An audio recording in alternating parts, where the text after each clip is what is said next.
ఇంత మంచి ఇల్లు ఒక 20-25 లక్షల ఇల్లు ఇస్తే ఎవడో వదిలిపెట్టుకొని ఇంటికి రాకుండా ఉంటాడు అంటే వీళ్ళకి ఎక్కడో ఒక ఇల్లు ఉన్నది, వేరే ఎక్కడో ఇల్లు ఉంది, అందుకే వాళ్ళు ఇక్కడికి వస్తలేరు అంటే వీళ్ళకి ఇల్లు అక్కర్లేదు. నెంబర్ .1 అది. అదే కిరాయిదారు అనుకో వేరే ఎక్కడో 10,000 8,000 10,000 పెట్టి కిరాయికి ఉంటారు. మరి 10,000 కిరాయి పెట్టే సొంత ఇంట్లో ఇచ్చినాక రావాలి కదా, ఇక్కడ 10,000 తప్పుతాయి కదా. 10,000లో ఒక 2-3 వేలు ఆటో ఖర్చులు పెట్టి పిల్లల్ని బడికి పంచుకోవచ్చు కదా, బస్సుకో ఆటోలో ఇంకా 5-6 వేలు మిగులుతాయి కదా. అయినా ఎందుకు వస్తలేరు అంటే వీళ్ళందరికీ ఎక్కడో ఇండ్లు ఉన్నాయి కాబట్టి వీళ్ళు వస్తలేరు. ఎవడైతే వచ్చి ఇక్కడ ఉంటలేడో వాళ్ళ పేర్లన్నీ రాసి ఇల్లు క్యాన్సిల్ చేసి వేరే వాళ్ళకి ఇద్దామని 3 లక్షల మంది ఎదురు చూస్తున్నారు ఇల్లు కావాలని. మంగళవారం ప్రతి శుక్రవారం ప్రజావాణి అని అక్కడ సీఎం ఆఫీస్ లో పెడితే ప్రతి ఒక్కరు దరఖాస్తులు పట్టుకొని నాకిల్లి అని వస్తారు. ఎవరికి మీకు అదృష్టం వచ్చింది మీకు దొరికి మీరు వాడుకోకపోతే ఇంకా మరి మీకు వద్దనుకుంటే ఇంకోటికి ఇవ్వాలి కదా, మరి అది వాస్తవం కదా. అది అందుకని ఇన్ని రోజులు టైం ఇచ్చినా కానీ మీరు రావట్లేదంటే అర్థం అది చెప్పి ఇప్పుడు ఇల్లు రద్దు చేసి వాళ్ళకి ఇద్దామనే ఆలోచన ఉండదు. మీరు 1,90,000 సమస్యలు చెప్పండి, మీరు వచ్చి ఇక్కడ ఉంటే తర్వాత ప్రతి సమస్యకి సొల్యూషన్ దొరుకుతుంది. రానంతసేపు నేను బయట ఉండి నాకు అది లేదు ఇది లేదు అంటే ఎవ్వరు చేయరు, వినరు. ఫస్ట్ వచ్చాక ఉండు ఉన్నాక ఏమైనా సమస్య బస్సు చెప్పినావు, బస్సు తోటి మేము లెటర్ రాసినాం ఆల్రెడీ అదే రోజు. దవాఖానా అన్నారు, దవాఖానాలో కూడా లెటర్ రాసినాం పెడతామన్నారు వాళ్ళు. ఇక్కడ తెలాపూర్లో ఒక ప్రైమరీ హెల్త్ సెంటర్ శాంక్షన్ అయిందంటే తెచ్చి ఇక్కడ పెడతా అన్నారు. ఆ రోజు సార్ కూడా చెప్పిపోయింది. అర్థమైందా? మీరు అందరూ సగానికంటే ఎక్కువ మంది ఇప్పుడు 15,000 ఇళ్ళు ఉన్నాయి. 15,000 ఇళ్లలో కనీసం 7-8,000 మంది వచ్చి ఉంటే అవన్నీ వస్తాయి. ఎవరు రాకపోతే 500 మందికి వచ్చి పెట్టి ఏం పెడతారు? బస్సు వస్తే వాడికి పడతలు పడాలి కదా, డీజిల్ పైసలు కావాలి కదా. మరి మీరు రాంది వాడికి బస్సు ఎందుకు ఎత్తాడు? వాళ్ళు ఎస్టిమేట్ చేసుకుంటారు వాళ్ళు. సార్ ఒక్క మాట అన్న కొటేషన్ సార్, ఒక్క మాట. ఇప్పుడు మీరు రావట్లేదు ఇప్పటి వరకు కట్టి మీకు హ్యాండ్ ఓవర్ చేసాము అని చెప్పి మీరు అంటున్నారు సార్. ఇప్పుడు ఏమవుతుందంటే మీరు హ్యాండ్ ఓవర్ ఇచ్చారు, చాలా సంతోషం, కానీ ఇందులో చాలా ప్రాబ్లమ్స్ ఉన్నాయి. ప్రాబ్లమ్స్ ఏంటంటే వాటర్ ప్రాబ్లం మెయిన్లీ. పైపులు తెగిపోతున్నాయి. మా 4th సెక్టార్లో సార్ 2 ట్యాంకులు ఉన్నాయి. ఆ 2 ట్యాంకుల్లో 2 ట్యాంకుల పైపులు తెగిపోయినాయి. జనాలు ఆల్రెడీ వచ్చేసారు, వచ్చి వెళ్ళిపోయారు సార్. దాదాపుగా 11 బ్లాక్లలో ఉండి ఒక 20-30 మంది వచ్చారు సార్. 30 మంది వచ్చారు. అయితే ఏంటంటే ప్రాబ్లమ్స్ అన్ని, కరెంట్ ప్రాబ్లం లేదు, నా లిఫ్ట్ చాలు కాలేదు, నా వాటర్ చాలు అంటే అప్పుడు సార్ అంటే మీరు డిస్ట్రిబ్యూషన్ చేసిన తర్వాత ఒక్క నిమిషం బ్రదర్ సార్,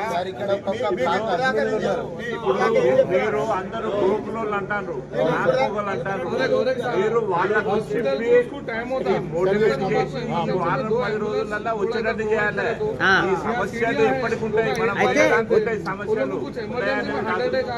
సార్ ఒక్క మాట కంక్లూజన్ చేస్తా. సై బాత్. అయితే సార్ ఈ ప్రాబ్లమ్స్ అనేవి ఒక్కొక్కటి అవుతా ఉన్నాయి సార్, వస్తూ ఉన్నాయి. ఇప్పుడు మొన్నటి వరకు వాటర్ ప్రాబ్లం ఉండే అండర్ గ్రౌండ్ లో ఉన్నటువంటివి తెగిపోయినాయి సార్. జనాలు వచ్చేసిన తర్వాత వాటర్ లేవు, వారం 10 రోజుల నుంచి వాటర్ లేవు సార్. వాళ్ళకి పైపులు తెగిపోవడం వల్ల ఆ ప్రాబ్లం ఉండింది. అంటే లోపటి నుంచి ఒక్కొక్కటి బయట పడుతున్నాయి సార్. చేపిస్తా ఉన్నారు సార్, వాళ్ళందరూ చేపిస్తా ఉన్నారు సార్. దగ్గరుండి 24 అవర్స్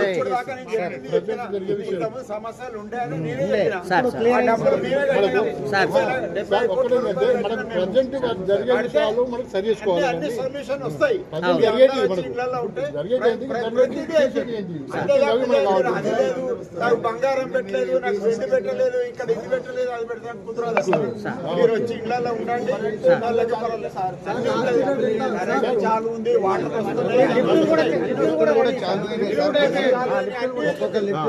ఎవరైతే రారో ఇంకేం లేదు. నారాయణ ఒక్కటే బోర్డు పెట్టామన్నా మీరు సరిగా బోర్డు పెట్టలేదు, కనపడతలేదు అది సరిగా. నువ్వు పెద్ద బోర్డు రాపి, పెద్ద బ్యానర్ రాపి, ఏమంటే 15వ తేదీ వరకు ఈ ఇండ్లు ఎవరైతే ఆక్యుపై చేసుకోరో వాళ్ళ ఇండ్లను రద్దు చేయడానికి పై అధికారులకు సిఫార్సు చేయబడినది పెద్దది బ్యానర్ పెద్దది అక్కడ రోడ్డు మీద పెట్టాలా, ఇంకా మధ్య మధ్యలో పెట్టాలి. తర్వాత వీళ్ళ గ్రూపులు ఉన్నాయి అంటున్నావు కదా, అందులో గ్రూపులో మెసేజ్లు పెట్టు. ఏమనంటే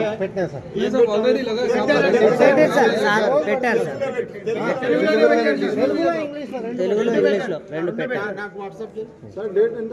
15 డిసెంబర్. సార్ చేస్తాను. టైమింగ్ బస్సులు వస్తాయి, అన్ని వస్తాయి. పోయి మాట్లాడినాము మేము.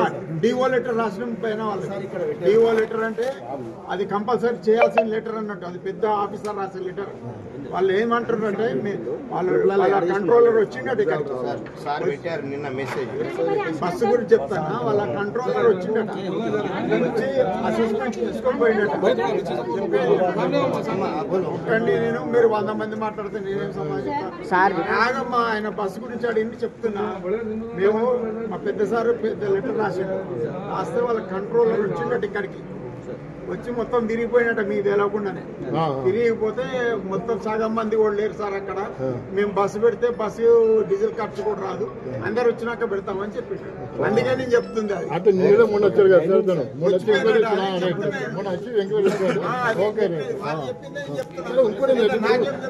ఈ నెల ఎండింగ్ వరకు కొంతమంది వచ్చేస్తారు, వస్తున్నారు కొంతమంది.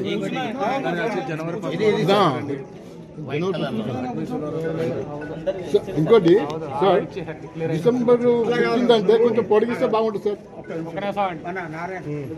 ఇక్కడ కొల్లూరు 2 లబ్ధిదారులారా దయచేసి మీకు కేటాయించే ఇళ్లకు వచ్చి నివసించండి అని పెట్టిండ్రు. అట్లా పెట్టాల్సింది. నువ్వేం పెట్టాలంటే మీ కొల్లూరు లబ్ధిదారులందరికీ తెలియజేయండి ఏమనగా, మీకు ఇండ్లు ఇచ్చి దాదాపుగా సంవత్సరం పీరియడ్ అయింది. ఇప్పటి వరకు మంచినీళ్ళ సౌకర్యము, విద్యుత్ సౌకర్యము, అన్ని రకాల సౌకర్యాలు ఏర్పాటు చేయడం అయింది. మీరు వచ్చి 15వ తేదీ డిసెంబర్ 15వ తేదీలోపు ఇల్లు కనుక మీరు ఆక్యుపై చేసుకొని ఉండకపోతే మీ ఇళ్ళని రద్దు చేయడానికి పై అధికారికి సిఫారసు చేయబడదు అని ఒక మెసేజ్ తీసుకో, నాకు ఒకటి పంపి, వీళ్ళందరూ గ్రూపులలో పంపి. వాళ్ళు మంచి ఇల్లు కావాలనుకున్న వాళ్ళు వస్తారు, ఇల్లు వద్దనుకున్న వాళ్ళు రాకపోయి వేరే వాళ్ళకి ఇచ్చేస్తాం.